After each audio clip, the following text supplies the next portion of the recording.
नमस्कार। आज मंत्रिपरिषद ने 30 एजेंडों पर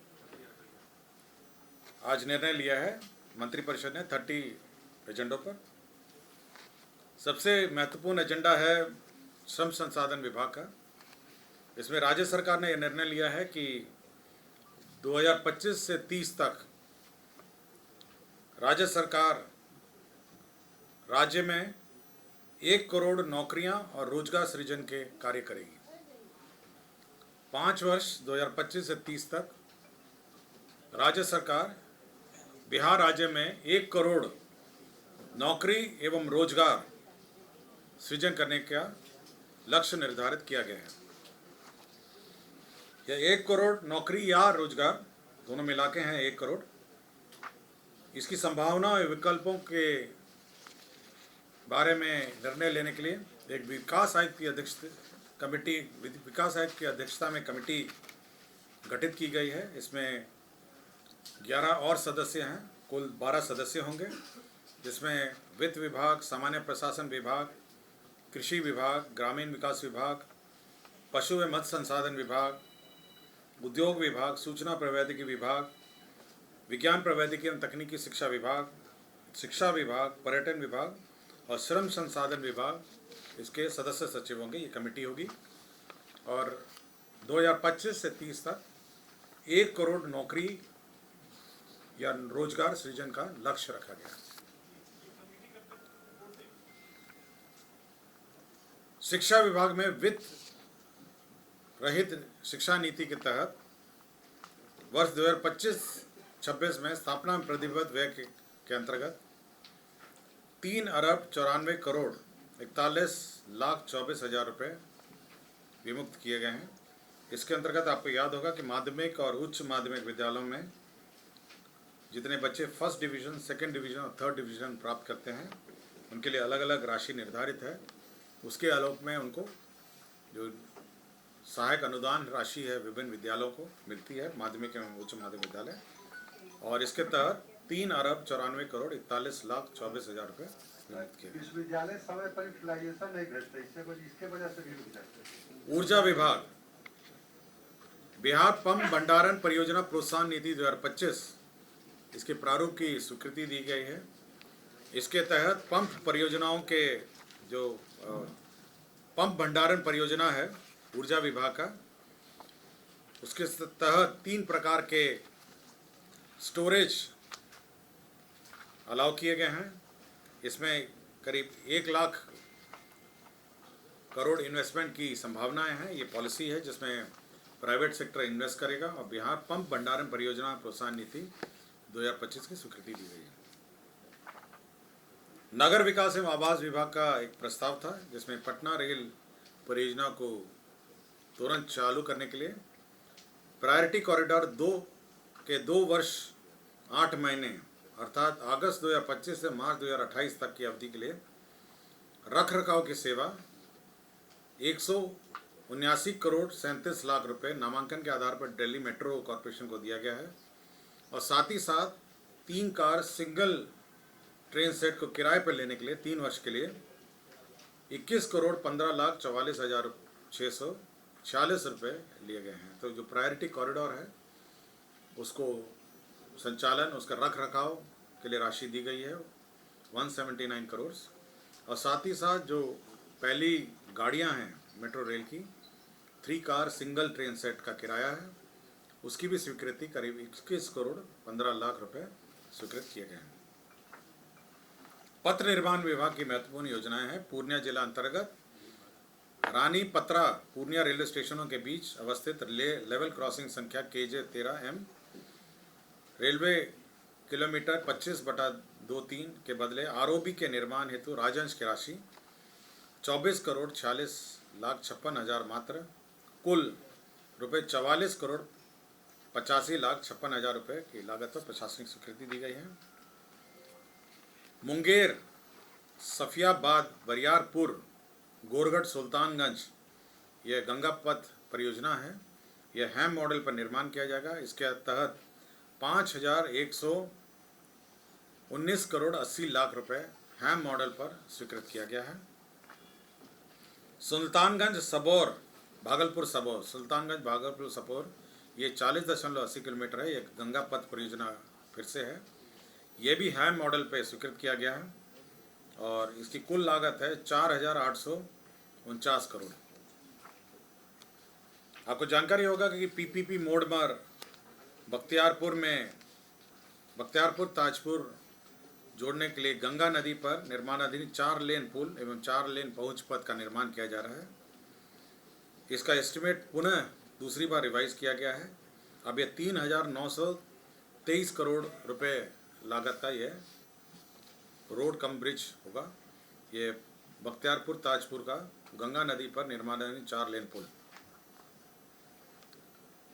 श्रम संसाधन विभाग में ही नए औद्योगिक प्रशिक्षण संस्थाओं की स्थापना अंतर्गत संचालित 81 औद्योगिक प्रशिक्षण संस्था एवं नया महिला औद्योगिक प्रशिक्षण संस्थाओं की स्थापना के लिए 3,875 पद सहित स्थापना एवं अन्य प्रतिबद्ध व्यय में स्थानांतरण करने का प्रस्ताव किया गया है। इसमें सृजित 855 पद सहित कुल 112 औद्योगिक प्रशिक्षण संस्थाओं को 3,875 पद सहित स्थापना एवं प्रतिबद्ध व्यय में स्थानांतरण किया गया है। वाणिज्य कर विभाग में बिहार मूल्यवर्धन कर अधिनियम 2005 एवं राज्य माल एवं सेवा कर अधिनियम 2017 के अधीन निबंधित नॉन कॉर्पोरेट श्रेणी के करदाताओं की दुर्घटना से मृत्यु होने की स्थिति में उनके कानूनी आश्रितों को 5 लाख रुपए अनुदान की राशि दिए जाने का एक नया स्कीम चालू किया गया है, जिसका नाम है बिहार व्यवसाय दुर्घटना मृत्यु अनुदान योजना 2025। राज्य में जो सीडीजी इकाई हैं और सीएनजी इकाइयाँ पीएनजी की घरेलू एवं वाणिज्यिक बिक्री के मामले हैं, इसमें जो टैक्स रेट्स हैं, जो कस्टमर को यदि आप सीधा सप्लाई करेंगे तो 12.50 टैक्स रेट है और अन्यथा यदि कोई औद्योगिक इकाई को इंडस्ट्रियल कनेक्शन के माध्यम से दिया जा रहा है पीएनजी तो 5% टैक्स है। तो टैक्स रेट में घटाया गया है। विज्ञान एवं प्रौद्योगिकी विभाग में ही 7 निश्चय कार्यक्रम के तहत विज्ञान एवं तकनीकी शिक्षा के अंतर्गत द्वारा संचालित 46 राजकीय पॉलिटेक्निक संस्थाओं के कर्मशाला प्रयोगशाला की आवश्यकता हेतु 80 करोड़ रुपए मात्र प्रशासनिक स्वीकृति दी गई है। इसी के तहत 38 राजकीय अभियंत्रण महाविद्यालय में 90 करोड़ रुपए कर्मशाला प्रयोगशाला आवश्यकता आधारित मशीन उपकरण उपस्कर एवं कंप्यूटर आदि के लिए स्वीकृत किया गया है। जल संसाधन विभाग का प्रस्ताव था पश्चिम कोसी नहर परियोजना के विस्तारीकरण नवीकरण एवं आधुनिकीकरण कार्य। इसकी प्राकृत राशि 7,832 करोड़ की प्रशासनिक स्वीकृति दी गई। 7,832 करोड़ स्वीकृति दी गई है। नगर विकास एवं आवास विभाग में केंद्र प्रायोजित अटल नवीकरण एवं शहरी परिवर्तन योजना के अंतर्गत दानापुर जलापूर्ति योजना परियोजना की स्वीकृति दी गई है। इसमें 99 करोड़ 9,63,992 रुपये व्यय होंगे। भारत निर्वाचन आयोग, आपको ये जानकारी होगा, जो विशेष गहन पुनरीक्षण कार्य किया जा रहा है, इसके तहत बीएलओ और बीएलओ सुपरवाइज़र का जो मानदेय है वो अब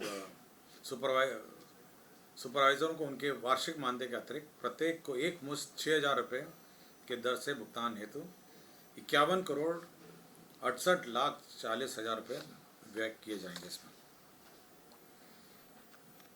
गृह विभाग में आपको याद होगा पुलिस में बम निरोधक दस्ता के कर्मी हैं, जो बॉम्ब डिस्पोजल स्क्वाड हैं, उनका मूल वेतन का 30% प्रतिमाह जोखिम भत्ता के रूप में दिया जाएगा और ये अधिकतम 25,000 होगा। राज्य सरकार जो लोन लेती है उसके लिए एक गारंटी फंड मेंटेन रहता है और उसी गारंटी फंड के प्रस्ताव की एक अधिसूचना का प्रारूप पर स्वीकृति दी गई है।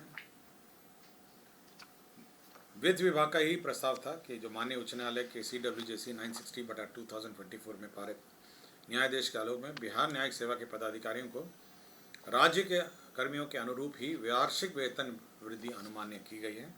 जब राज्य सरकारों को राज्य कर्मियों को वेतन वृद्धि दी जाएगी उसी वक्त न्यायिक सेवा के पदाधिकारियों को भी उसी डेट पर दी जाएगी।